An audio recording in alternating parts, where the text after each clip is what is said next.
सुल्लू राज से जानना चाहती थी कि वो स्नेहा के बारे में क्या जानता है। राज उसे बताने को राजी हो गया था, पर उसने कहा कि फैशन हाउस में बात करना सही नहीं रहेगा, इसलिए उसने सुल्लू से कहीं बाहर चलने के लिए कहा। सुल्लू इस बात के लिए तैयार हो गई। राज ने रिसेप्शन पर जाकर कविता से कहा, कविता, मैं और सुल्लू कुछ देर के लिए बाहर जा रहे हैं। अगर स्नेहा मैम पूछे तो उन्हें बता देना कि हम फैशन हाउस के काम से बाहर जा रहे हैं। फैशन हाउस का ऐसा कौन सा काम आ गया जो तुम दोनों को अचानक इस तरह से एक साथ बाहर जाना पड़ रहा है? राज ने सुना ये आवाज उसके पीछे से आई थी। उसने पलटकर देखा, सामने स्नेहा खड़ी थी और वो राज और सुल्लू को शक वाली निगाहों से देख रही थी। अचानक स्नेहा को अपने सामने देख के सुल्लू और राज थोड़ा सकपका गए। सुल्लू को मन ही मन बहुत डर लग रहा था। वो सोच रही थी कि अब स्नेहा को क्या जवाब देंगे कि वो दोनों कहां जा रहे हैं। हे भगवान, फंस गए अब तो, सुल्लू ने मन ही मन सोचा। लेकिन उसने देखा राज के चेहरे पर ऐसे कोई भाव नहीं थे, बल्कि वो तो बहुत कॉन्फिडेंट नजर आ रहा था। स्नेहा ने फिर से उन दोनों से पूछा, क्या हुआ, बताओ ना, कहां जा रहे हो तुम दोनों?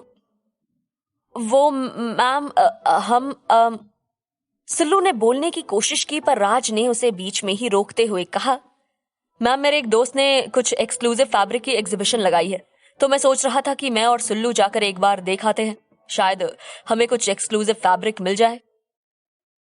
इतना कहकर वो कुछ देर रुका और फिर बोला, तो हम जाएं? स्नेहा ने थोड़ी देर सोचा और कहा, ठीक है, तुम लोग जा सकते हो। थैंक यू मैम, राज ने कहा। फिर वो और सुल्लू वहां से चले गए। स्नेहा उन्हें जाते हुए देख रही थी। फिर वो कविता से बोली, ये इन दोनों के बीच क्या चल रहा है? पहले तो एक दूसरे की तरफ देखते तक नहीं थे और अब अचानक से इतनी गहरी दोस्ती हो गई कि एक साथ बाहर घूमने जाने लगे हैं। कुछ तो अजीब है, स्पेशली ये राज। ये तो कुछ ज्यादा ही अजीब हो गया है आजकल। मुझे तो डर है कहीं ये सुल्लू के कान न भर दे। जवाब में कविता ने केवल कहते हुए हाँ में सिर हिलाया। वो जानती थी कि ज्यादा कुछ बोलने का मतलब स्नेहा के शक को हवा देना है, और कविता सुल्लू के बारे में किसी भी गलत बात को बढ़ावा नहीं देना चाहती थी। कविता सुल्लू की बहुत इज्जत करती थी, क्योंकि सुल्लू ने कई मौकों पर उसकी बहुत मदद की थी। कविता ये बात भूली नहीं थी। आज उसे स्नेहा का सुल्लू के लिए इस तरह बात करना बिल्कुल भी अच्छा नहीं लग रहा था, पर स्नेहा उसकी बॉस है, इसलिए वो कुछ बोल नहीं सकती थी। स्नेहा ने उससे पूछा, कविता, क्या तुम्हें पता है ये लोग कहाँ गए हैं? तुमने इनकी कोई बात सुनी थी क्या? मुझे लगता है कि राज झूठ बोल रहा है। ये फैब्रिक का तो सिर्फ बहाना है। दोनों साथ में कहीं घूमने गए हैं। मुझे पता लगाना ही होगा कि इन दोनों के बीच क्या खिचड़ी पक रही है। फिर बिना कविता के जवाब का वेट किए स्नेहा इसी तरह बड़बड़ करती हुई अपनी केबिन की ओर चली गई। इधर राज और सुल्लू एक कैफे में गए। एक टेबल पर बैठकर राज ने सुल्लू से पूछा, क्या लोगी? सिर्फ मेरे सवाल का जवाब प्लीज राज, अब तो बताओ, आखिर क्या जानते हो तुम स्नेहा मैम के बारे में? सुल्लू ने कहा। राज ने जवाब दिया, बताता हूं सुल्लू, सब बताता हूं। मैं खुद तुमसे काफी समय से इस बारे में बात करना चाहता था, पर खैर छोड़ो।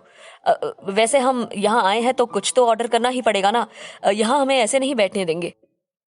तब तक वेटर उनके पास आ चुका था उनका ऑर्डर लेने के लिए। राज ने 2 कॉफी और सैंडविचेस ऑर्डर कर दिया। फिर उसने अपनी बात आगे बढ़ाई। वो बोला, सुल्लू, मैं यहाँ तुमसे पहले से जॉब कर रहा हूँ। बहुत सारी ऐसी बातें हैं जो मैं जानता हूँ, पर कभी किसी को मैंने इस बारे में कुछ बताया नहीं, क्योंकि मुझे इस सब से कोई फर्क नहीं पड़ता था। सुल्लू, मैं जानता हूँ ये सुनकर तुम्हें शौक लगेगा और शायद तुम्हें मेरी बात पर यकीन भी नहीं होगा। उफ़्फ़ो राज, प्लीज मुद्दे की बात करो। अगर मुझे तुम पर यकीन नहीं करना होता तो तुमसे कभी पूछती ही नहीं। अब मेहरबानी करके काम की बात बताओ प्लीज। सुल्लू ने थोड़ा चिढ़कर कहा। राज इतना तो समझ रहा था कि जरूर सुल्लू को कोई बात पता चली है, वरना वो इस तरह से रिएक्ट नहीं करती। वो बोला, अरे हाँ बाबा, वही तो बता रहा हूं। अगर तुम साफ साफ एक सेंटेंस में सुनना चाहती हो तो सुनो। स्नेहा मैम वैसी बिल्कुल भी नहीं है जैसा तुम उन्हें समझती हो। वो मीठी मीठी बातें करके सिर्फ तुम्हारा फायदा उठा रही हैं। सुल्लू को राज से इसी बात की उम्मीद थी, पर वो इसके पीछे का कारण जानना चाहती थी। उसने राज से पूछा, तुम्हें ऐसा क्यों लगता है कि स्नेहा मैम मेरा फायदा उठा रही हैं? क्योंकि मैंने ये मेरे कानों से सुना है। तुम्हें याद है जब तुम्हें स्नेहा मैम से मुंबई जाने के बारे में बात करने गई थी तुम, और उन्होंने तुम्हें मुंबई जाने से मना कर दिया था? तुमने उनकी बात मानकर अपना मुंबई जाने का प्रोग्राम कैंसिल कर दिया था। उस दिन मुझे पहली बार ये एहसास हुआ कि स्नेहा मैम तुम्हारे साथ कुछ गलत कर रही हैं, क्योंकि मुंबई ना जाने का रीजन उन्होंने जो तुम्हें बताया था वो बिल्कुल भी कन्विंसिंग नहीं था।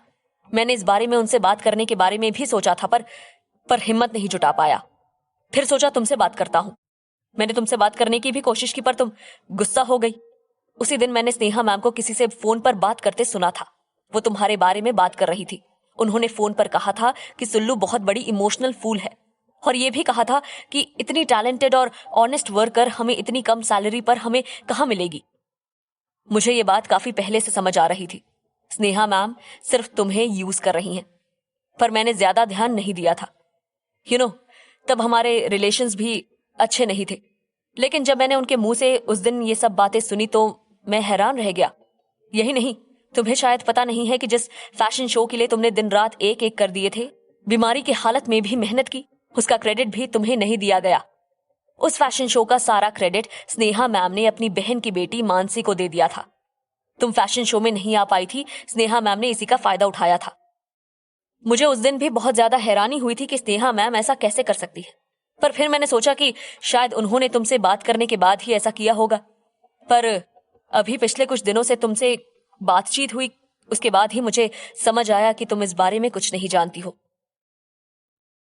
सुल्लू के दिमाग में जैसे तूफान सा आया हुआ था।